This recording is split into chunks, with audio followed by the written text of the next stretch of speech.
It was 11:45 at night when my phone lit up on the nightstand. A single notification from my mother, Stephanie, pierced the darkness. I swiped it open, naturally expecting an emergency. Instead, I saw a photo. It was my childhood bedroom, but it looked like a structural crime scene. My books, my childhood awards, my clothes, everything I owned was shoved carelessly into heavy black garbage bags. Underneath, a cold caption read, "We need this room for Tiffany's new walk-in closet. Come get your junk by morning, or it all goes straight to Goodwill."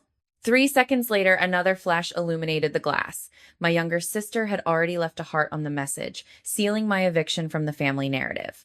Have you ever been treated like an invisible stranger by the very people who were supposed to protect you? Drop a comment down below and let me know where you are listening from and what time it is for you right now. I would truly love to know who is tuning into our community tonight. I did not cry. I did not type out a frantic, desperate message begging to know what I had done wrong to deserve this type of betrayal. My anger was not loud this time. It was clinical, measured, and entirely silent. I sat up in the darkness of my studio apartment, my hands completely steady as I flipped open my dual monitors. The small room smelled faintly of cold jasmine tea, surrounded by a heavy wall of silence. The cold blue glare of the screens illuminated my face, casting sharp, unyielding shadows against the stark, minimalist walls of an apartment I had long outgrown. I rubbed my eyes, attempting to summon a shred of regret, but there was only absolute clarity. This was not an emotional breakdown. This was a balanced ledger. For years, I had been the silent, unrecognized investor in their distorted version of family. My father, Jeffrey, ran a consulting firm that supposedly kept them in the upper echelon of the country club crowd in North Carolina. But the internal reality was a sinking ship propped up entirely by the core automated logistics software system that I had built completely from scratch. He used my proprietary code to manage his commercial clients, optimize his data pipelines, and track corporate assets. He called it his workflow. I called it my stolen intellectual property. He only possessed access because he was running a legacy unencrypted developer instance on my private server, a beta token I purposefully excluded from the corporate acquisition terms back when I still believed that love was a contract. Now, I realized it had been a hollow subscription model, with me footing the entire bill. My compassion had been a luxury resource they had overdrafted for a decade. They genuinely believed my quiet compliance meant structural weakness. They assumed that because I chose to build a startup instead of chasing an expensive traditional corporate degree, my work was entirely worthless. They were about to learn that in the precise world of systems architecture, the person who builds the infrastructure controls the entire power grid. Moving with clinical precision, I bypassed his superficial front-end user interface. I opened the root terminal line. My fingers flew across the mechanical keyboard, typing out commands that felt like pure, lethal poetry. 3 sharp, precise keystrokes were all it took to alter their entire reality. I permanently revoked his firm's administrative tokens, blacklisted his corporate network, and initiated a total server freeze. If my physical existence in that house was nothing but junk to be shoved into black garbage bags to make room for Tiffany's shoes, then the digital framework holding his livelihood together would vanish before sunrise. I watched the system status bars on my screen slide from bright green to a dead corporate gray. His clients would wake up to massive system errors, his data pipelines were completely severed, and his operations were at a total catastrophic halt. I leaned back in my chair, watching the cooling fans hum softly in the dark. My parents were not shocked by their own cruelty. They were simply shocked that I had stopped playing along. Inside my dark room, my laptop glowed with a different kind of sunrise, the kind made of facts, numbers, and quiet, methodical retribution. The morning light filtered slowly through my blinds, catching the dust motes, dancing over a heavy, neat stack of bank statements on my desk. I did not rush to check my phone for the inevitable barrage of panicked notifications from my father. Instead, I pulled up a private spreadsheet I had not looked at in months, titled Family Support. I scrolled down, reviewing columns of dates, transaction numbers, and wire transfers. At the very bottom, The final sum stared back at me in a stark, glowing red font. $450,000. That was the exact mathematical cost of my compliance over the last 10 years. Every single cent was documented. There was the $35,000 in personal credit card debt racked up by my father, Jeffrey, to fund his country club lifestyle. I had paid it off silently to prevent an embarrassing public default.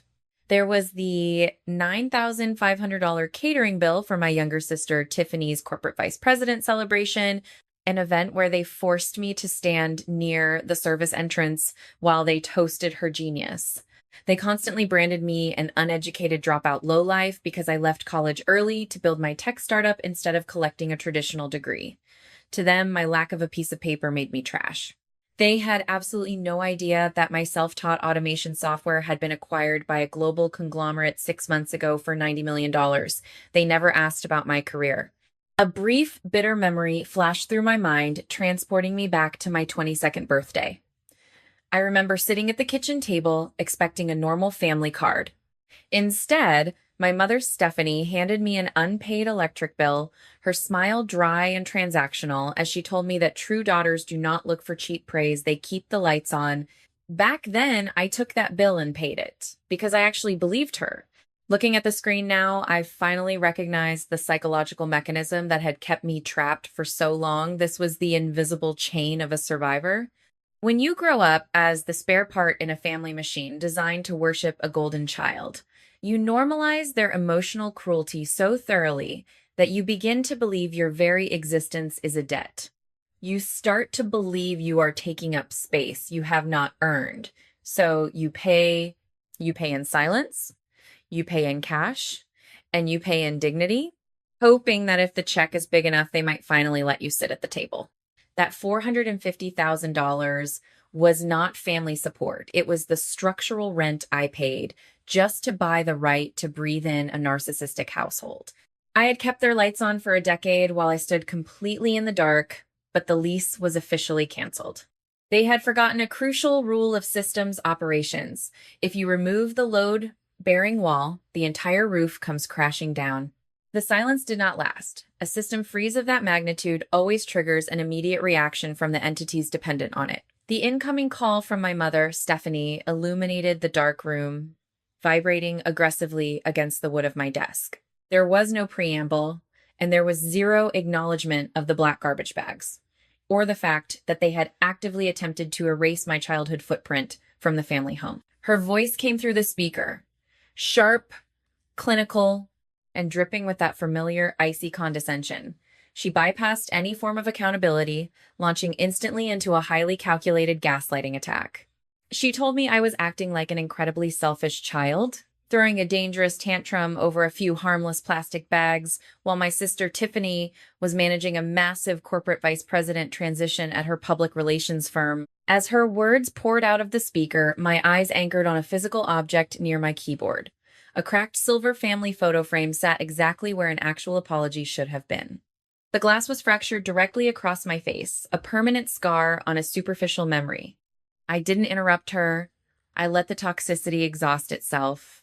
When she realized her emotional manipulation was hitting an unshakable wall of silence, she hung up. Then the financial trap snapped shut.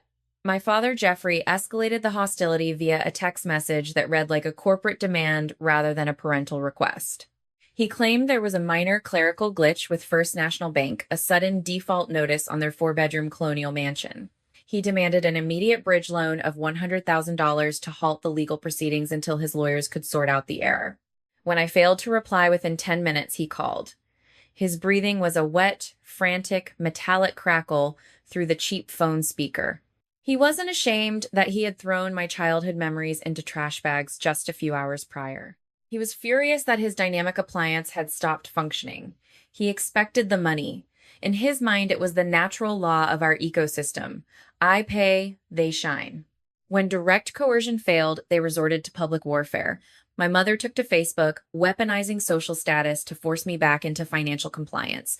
She published a lengthy, dramatic post to her elite country club circle, lamenting the deep heartbreak of raising an ungrateful daughter who hoards her little manager's salary while her loving parents suffer a temporary setback. The comments filled with sympathetic validation from neighbors who only knew their champagne veneer. They truly believed public shame was a functional leverage point. But a balance sheet does not possess empathy, and numbers do not care about a country club reputation. The old version of me would have panicked, liquidated her assets, and rushed in to save their hollow image, but that child was entirely gone. I turned my phone face down on the counter, my mind cold, factual, and completely detached. The ground was officially crumbling beneath them, and I was simply letting gravity do the work. I didn't engage in their loud shouting matches, nor did I waste time drafting a defensive response to my mother's public smear campaigns. I simply shifted the battleground to an arena where raw emotions do not exist, and cold numbers hold absolute structural dominance. I grabbed the heavy leather portfolio containing the corporate payout documents from the sale of my software system and drove downtown to the high-rise offices of my asset protection attorney, Zachary. His executive suite was lined with dark mahogany panels, smelling of expensive bond paper, heavy ink, and quiet corporate authority. Zachary was a man who understood that bloodlines mean absolutely nothing when a financial transaction becomes predatory. He looked at me from behind his desk, his expression neutral but sharp, as he noted the tension in my posture. I did not sit down in the plush leather chairs he offered. Instead, I stood by the floor-to-ceiling windows overlooking the gray city skyline, my posture completely rigid, my narrative tone clinical and precise. I slid the public registry printouts for 124 Oak Street across his desk.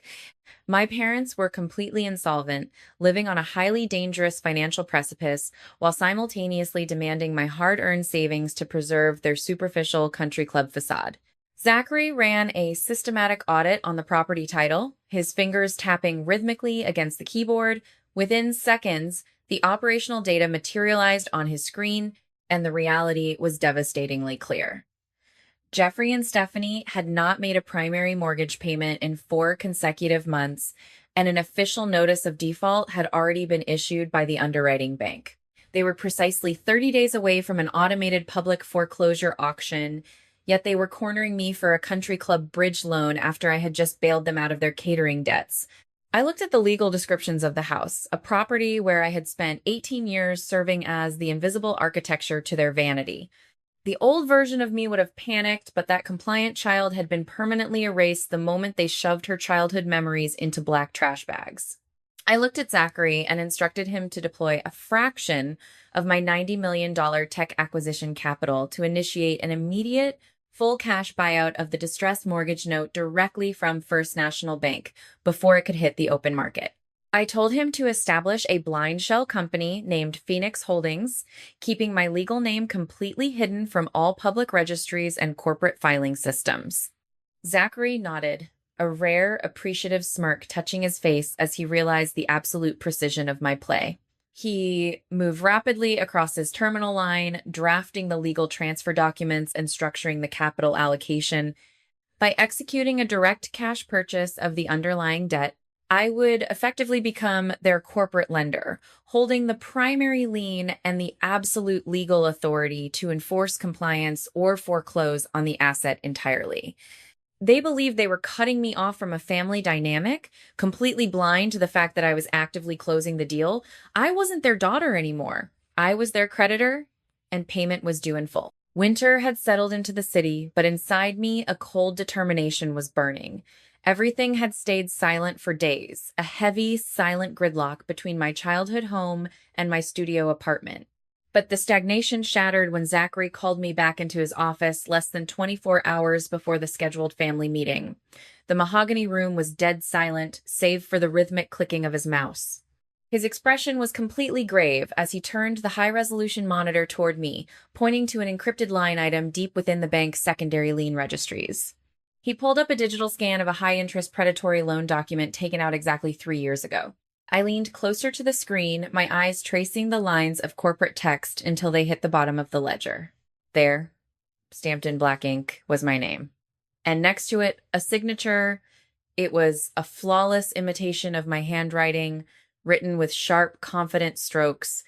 My father had not just cornered me for cash bails. He had actively stolen my identity, weaponizing my clean credit profile to secure a massive, high interest personal loan to fund a luxury lake cabin lease for Tiffany and her friends. The room felt completely devoid of heat as the raw mathematical reality of the fraud settled over me. This was the ultimate kill shot. It removed any remaining path to redemption or reconciliation.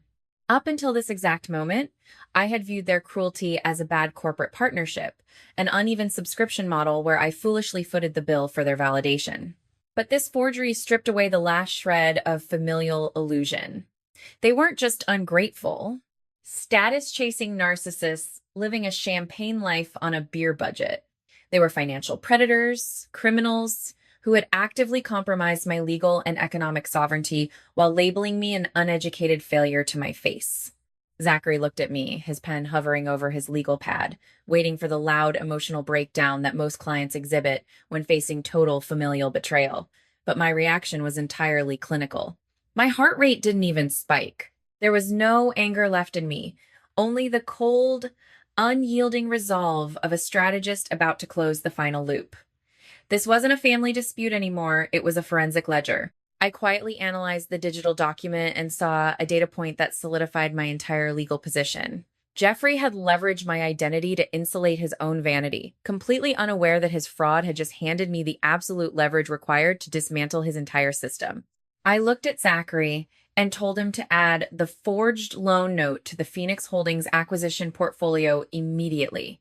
I wanted the forensic evidence fully audited, certified, and appended to the primary debt file before Monday morning. If my father believed he could use my identity as a blank check to fund the golden child's luxury, he was about to discover that every single transaction carries an immutable interest rate. I closed the file. The old Kayla, the one who kept the lights on while standing in the dark, was completely dead. The woman walking out of that office was an executioner, and the clock was ticking down to the final audit. On Monday morning, I walked up the manicured path of my childhood home, using the copy of the key they thought they had revoked. Inside, Jeffrey sat at the head of the dining table like a king waiting for his tribute. He looked up, checking his luxury watch with smug satisfaction, demanding the $100,000 check to stave off the foreclosure auction. My mother, Stephanie, was pacing, muttering about deadlines, while Tiffany rolled her eyes, scrolling through her phone, complaining that my presence was toxic to her corporate image. I calmly stood at the opposite end of the table and slid the heavy leather portfolio across the polished wood. I didn't say a single word as Jeffrey opened it, his smug expression freezing instantly as his eyes hit the stamped deed. The color drained from his face until he looked like a ghost.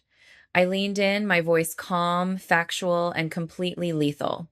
I told him that Phoenix Holdings had purchased their distressed debt portfolio, including the primary mortgage note and the fraudulent secondary loan.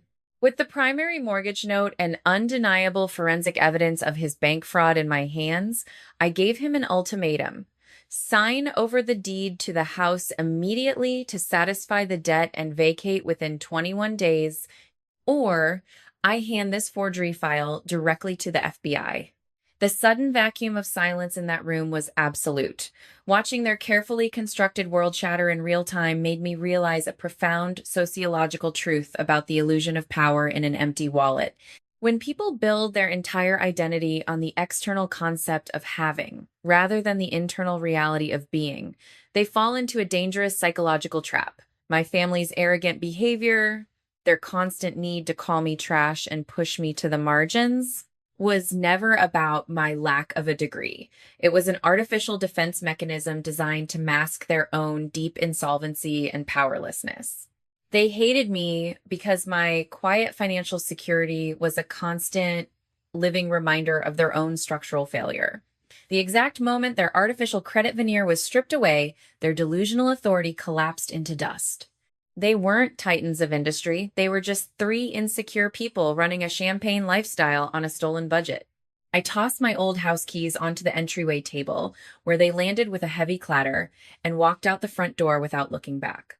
Now, the warm ocean waves crash rhythmically outside my minimalist glass and steel villa in Naples, Florida, washing away the toxic residue of a past I no longer carry. My parents are currently unpacking their reduced lives into a modest two-bedroom condo on the outskirts of town, a property I secretly purchased through Phoenix Holdings. They have no idea I am their landlord, but my property managers have strict orders, no extensions, no excuses, forcing them to face the quiet, unyielding accountability of market rate rent. I used my $90 million tech acquisition capital to launch the Invisible Fund, an independent foundation engineered to provide financial literacy, expert legal defense, and emergency survival grants to individuals trapped in systems of familial economic abuse.